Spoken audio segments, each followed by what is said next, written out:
देख रहा ना भाई, कैसे इंडिगो कंपनी सरकार को घुटने पे लाके खड़ा कर दिया है।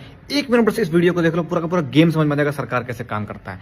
एक होता है गरीब, एक होता है अमीर, एक होता है पार्टी, फिर कॉर्पोरेट और फिर गवर्नमेंट। जो गरीब होते हैं ना, वो डायरेक्ट टैक्स सबसे कम देते हैं, पढ़े लिखे कम होते हैं और पॉपुलेशन में सबसे ज्यादा होते हैं। जो अमीर होते हैं वो डायरेक्ट टैक्स सबसे ज्यादा देते हैं, पढ़े लिखे ज्यादा होते हैं और पॉपुलेशन में कम होते हैं। फिर आती है पार्टी। पार्टी वो होता है जो इलेक्शन लड़ता है और फिर सरकार बनाता है। फिर आता है कॉर्पोरेट, जैसे अडानी जी हो गए, अंबानी जी हो गए, विप्रो हो गया।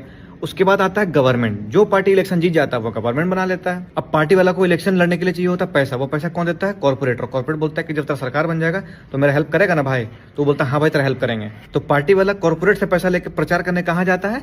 गरीब के पास। अमीर के पास नहीं आता, क्योंकि अमीर के पास जाएगा तो वो नखरा करेगा कि मेरे लिए स्कूल बनवाना, हॉस्पिटल बनवाना, यूनिवर्सिटी बनवाना, एयरपोर्ट बनवाना, और एक तो पॉपुलेशन में भी कम है। तो वहां ना जाकर कहाँ जाता है? गरीब के पास। गरीब न रोड मांगता है, न स्कूल मांगता है, न यूनिवर्सिटी मांगता है।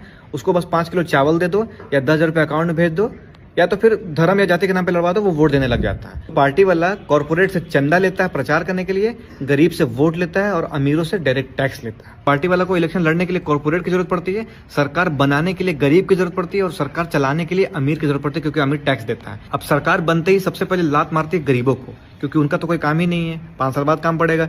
फिर इग्नोर करती है अमीरों को। क्यों? क्योंकि वो वोट बैंक नहीं है और टैक्स का क्या, टैक्स तो ले ही लेंगे। फिर आता है कॉर्पोरेट, बोलता है भाई इलेक्शन में हेल्प किए थे ना, मेरे लिए तो काम कर। तो वो बोलता है हाँ भाई हाँ, बता क्या करना है, मेरे लिए ऐसा पॉलिसी बनाओ कि मेरा मार्केट में मेरा ही दबदबा बन जाए। तो सरकार फिर ऐसा फेवरेबल पॉलिसीज बनाती है कि उस कंपनी का पूरा मार्केट में कब्जा हो जाता है। जैसे जियो हो गया, एयरटेल हो गया, एग्जाम्पल दे रहे हैं। ऐसा कोई बंदा नहीं होगा जिसके पास एयरटेल या जियो का सिम नहीं होगा, और बाकी सब खत्म हो गया, एयरसेल, टाटा डोकोमो। और इसके वजह से जो कंपनी है, कॉर्पोरेट है, उसका पूरा मार्केट में पकड़ बन जाता है, मोनोपोली हो जाता है। अब लोग के भाषा में वही कहानी है कि power corrupts and absolute power corrupts absolutely. Company वाले हैं वो तो पावरफुल बन गए, उनका मार्केट है, पूरा कब्जा है। तो सरकार सोचती है कि चलो एक रूल ले आते हैं कि भाई सुनो, इससे बेसी तुम अपना रिचार्ज का रेट मत बढ़ाना, कि भाई ये सब हम नहीं मानेंगे। सरकार बोला, क्या बोला?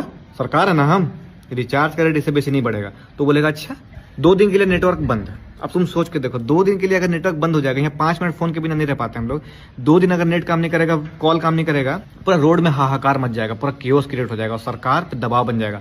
तो सरकार अब जो खुशी खुशी मर्जी से काम कर रही थी कॉर्पोरेट के लिए, अब वो दबाव में ब्लैकमेल होकर मजबूरी में काम करने लग जाती है। गरीब का वोट लेके, अमीर से टैक्स लेके काम किसके लिए करने लग जाती है? कॉर्पोरेट के लिए। तो जितने भी पढ़े लिखे लोग हैं प्लीज सरकार पर नजर रखिए, क्योंकि जो गरीब हैं वो आटा चावल के लालच में आके पार्टी वाला सरकार बनवा देते हैं। फिर पार्टी वाला उनकी भी फाड़ती है और आपकी भी फाड़ती है, क्योंकि आप दोनों से कोई मतलब है नहीं और वो सिर्फ काम कर रही होती है कॉर्पोरेट के लिए। गेहूं के साथ साथ घुन में पीसता है। आपका और मेरा खैर नहीं है, बस इंस्टाग्राम में एक दूसरे का